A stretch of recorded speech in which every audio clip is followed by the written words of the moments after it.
My wife, a 31-year-old woman, firmly believes that I, a 35-year-old man, should have received the promotion by now, given that I've been working in the same position for the past 7 years. Her frustration began to surface after 5 years in this job, when she started making sarcastic remarks. She would often compare my situation to her friend's husband, who got promotion after just 2 years, and her sister's fiancé, who secured a position after only 3 years at their respective jobs. Ironically, she's been working in retail for 9 years, but has never had the opportunity to move up in her career. I suspect that her constant need to one-up others plays a role in her expectations. For instance, if one of her friend's spouses buys them an expensive item, she expects me to follow suit, simply because others have done so. Unfortunately, we're all too aware of the challenging economic situation in the United States due to the significant increase in prices over the past years. While I do my best to make my wife feel special, there are times when her demands seem excessive, especially when we can't afford such extravagances. Her disappointment with me grew over the past 2 months. Her closest friend received a new car for her birthday from her husband, and my wife expected the same from me. I had to remind her that I was still paying off the last car I bought her. This led to her giving me the cold shoulder, and our communication became sporadic at best. We exchanged greetings when we crossed paths, but that was the extent of it. I slept in the guest room and refused to indulge her because, at this point, I felt she could buy her own car. She believed that giving me the silent treatment would compel me to meet her demands. But when that didn't happen, she stopped talking to me altogether. Then, last week, I came home early from work. I had informed her that I'd be coming home at this time from now on, although she didn't inquire why. I had been prepared to explain my reason if she had asked. Instead, she continued to ignore me. The following day, while wiping the kitchen counter, I noticed her phone near the toaster. It appeared that she had forgotten it while running errands. I was about to leave it there when her phone lit up with an incoming message. Glancing down, I saw that it was from her friend, who inquired if my wife was certain about her earlier response. To my shock, my wife's previous message stated that she was leaving me because I was losing my job, and she couldn't tolerate it any longer. She added that there was no reason for her to stay, and our marriage had become pointless in our lives. I must admit, I was deeply hurt by her words. I never considered our marriage pointless, but it seemed that my wife viewed it as a one-sided relationship, with her taking more than giving. Her assumption that I was losing my job simply because I mentioned coming home early was a typical reaction for her. She always made assumptions without asking questions, so I decided not to inform her about my recent promotion, which came with a substantial pay increase and reduced work hours. Because I was now managing my own team, I preferred to remain silent and let her think what she wanted. 2 days after I stumbled upon her text messages, she came downstairs while I was preparing dinner, with 2 suitcases packed, and announced that she was going to stay with her closest friend for a while to sort things out. I inquired about her intentions, and she explained that she believed our marriage was no longer working, and she wasn't happy. I respected her decision to leave and continued with my evening. The next day, my first paycheck with the pay increase hit my account, and I was astounded by the amount of money I would now be earning. I contacted my good friend, her closest friend's husband, and suggested we go car shopping together. He picked me up, and we drove to the dealership. After choosing a car I liked, I drove away in my new vehicle. We had lunch together before parting ways to our respective homes. I suspected he might have mentioned my new car and the money I spent on it to his wife, or that my wife was present during the conversation. All of a sudden, my wife called my phone. I didn't answer the first call and let her call 2 more times before picking up on the 3rd ring. She asked if it was true that I had purchased an expensive new car, and I confirmed that I had. She then questioned how I could afford it after I had been laid off. I inquired when she thought I had been laid off, and she seemed perplexed because she had assumed I had lost my job. I explained that I could afford the car due to my recent promotion. After a moment of silence, she suddenly exclaimed her congratulations and suggested we celebrate that evening. Confused, I reminded her of her earlier statement about our marriage being pointless and her desire to leave. She stuttered, attempting to come up with excuses, but I assured her it was all right and that I was fine celebrating alone. When she insisted on seeing me, I hesitated, explaining that it didn't seem wise considering her earlier feelings about our marriage. I believed she should stand by her initial decision. In response, she called me heartless and accused me of never loving her. She burst into tears and abruptly hung up, leaving me wondering if I was wrong for my actions. Was I wrong to distance myself from her, especially considering her sudden interest in my life, seemingly sparked by my new car and promotion? It has been 2 days since my last post, and things have taken an unexpected turn. My wife has completely changed her demeanor, shifting from indifference to intense concern about my well-being. She has bombarded my phone with calls and texts, ranging from threats of divorce to accusations of infidelity. I found myself surprised at her sudden interest in my actions, considering her previous lack of concern. She expressed a desire to come home, but I stood my ground, reminding her that she was the one who chose to leave. I couldn't understand why she expected me to beg her to return. I firmly stated that I shouldn't have to fight for our marriage alone, as marriage is a partnership, and I didn't make those vows alone before the priests. I reminded her that she was the one who essentially declared our marriage was over and had reached its end, not me. I refused to stay in a marriage with someone who expressed such sentiments.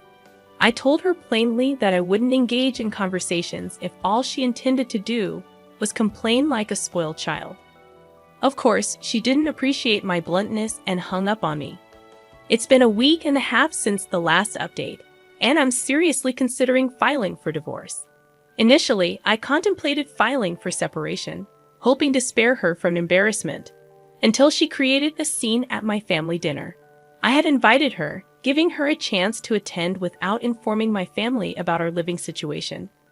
I wanted to shield her from her recent inappropriate behavior and decisions. However, during the dinner, as we discussed various topics, I complimented my mom for her unwavering support for my dad, especially since he was currently using crutches due to a broken leg. My wife chose that moment to interject, expressing her desire for me to be as supportive as my parents were for each other. Fed up, I confronted her, asking if I was a bad husband simply because I didn't cater to her every whim or because I wasn't constantly pleading for her return. In front of my family, I revealed how she had been mistreating me, assuming I had lost my job without discussing it with me first. I shared how she had moved out, claiming our marriage was pointless and practically over. When my family questioned her, she tried to turn the situation around, suggesting she was trying to salvage our marriage. But I had been mistreating her ever since my promotion. I pointed out that she only wanted the marriage now because I was making significantly more money, and she wanted to enjoy the benefits. She began crying, portraying herself as the victim, and accused me of trying to leave her for a younger woman. My parents became upset, thinking I was pushing her out to make room for someone else due to my recent promotion. I chuckled and handed them my phone so they could see our text messages and understand the truth of the situation. Up until 2 months ago, she had been treating me horribly, speaking to me in a way that my sisters were ready to confront her about. When she tried to paint me as the villain in front of my parents, I was furious. That moment, I told her I was completely done with her. I reminded her about the marital agreement we had signed. I made it clear that since she had made the first move to dissolve the marriage by moving out and expressing her exhaustion with our relationship the following day, she was entitled to nothing. Despite her desperate pleas for another chance, I was ready for it to be over. I wanted to move on and find someone who valued me for who I am, not for my money. She was delusional for thinking she could leave me, try to guilt-trip me into taking her back, and then expect everything to be okay. I'm glad you're looking at this situation positively and choosing to move forward without her. It's evident that her effort only increased because you got a promotion. You deserve someone who appreciates you for who you are, not for your success. As for my own struggles, I've always found it challenging to pay attention and focus on things I find boring. Managing deadlines, waking up, and falling asleep have always been difficult for me, and my memory is incredibly weak. Somehow, I managed to get through high school and even secured a spot in my dream university. Although I felt it was more due to luck than my efforts, I often skipped classes at the community college, using excuses to mask the fact that I was sleeping in. This behavior made me feel awful about myself, fearing that if anyone discovered my laziness, they would hate me and think I was a failure. My self-esteem took a severe hit, and I developed imposter syndrome, general anxiety disorder, and an eating disorder due to my self-loathing. When university started, it became even harder to maintain my grades. Despite my best efforts, I kept missing deadlines, struggled to pay attention in class, and found it nearly impossible to focus on my studies. I tried everything: attending learning skill classes, reading every self-help book, locking myself in my dorm room, but I still felt like I was falling short academically. I was at an all-time low mentally until I stumbled upon an article about ADHD that felt like it was narrating my life story. Every little symptom described seemed to fit me perfectly. This discovery gave me newfound hope that I could get help. Fortunately, I was still covered by my parents' insurance. I promptly consulted a neurologist, which cost me $50, a detail that might become significant later on. The neurologist confirmed it was a classic case of ADHD and also diagnosed a memory problem. He provided me with a comprehensive treatment plan, including medication. I felt an overwhelming sense of relief and validation. Yesterday, I took half a pill for the first time, and it was a transformative experience. It was as if someone had turned off a loud noise that I hadn't even realized was there. I'd never felt so focused and calm in my entire life. Excited, I called my family to share the news. However, my mom abruptly interrupted me, asking me to bring her some pills when I got home. My father chimed in, suggesting that my 16-year-old brother, who likely had a more severe case of ADHD than mine, should try them too, as he was struggling to maintain his grades. I was deeply uncomfortable with their request and suggested they consult a doctor themselves, since it wasn't expensive and the wait times weren't long. But they brushed it off, insisting that ADHD medication was common nowadays, with people obtaining them from friends. And if it worked so well for me, why wouldn't I want the same for them?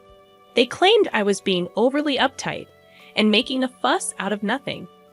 I'm torn because I understand people often share these medications, but I'm worried about the legality and potential consequences.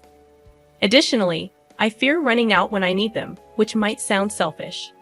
I want to emphasize that my brother is completely unaware of this situation and is the sweetest young boy who would never pressure anyone for anything.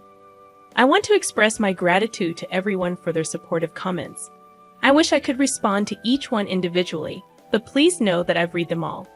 Your positivity has genuinely made my day and helped me feel better about my situation.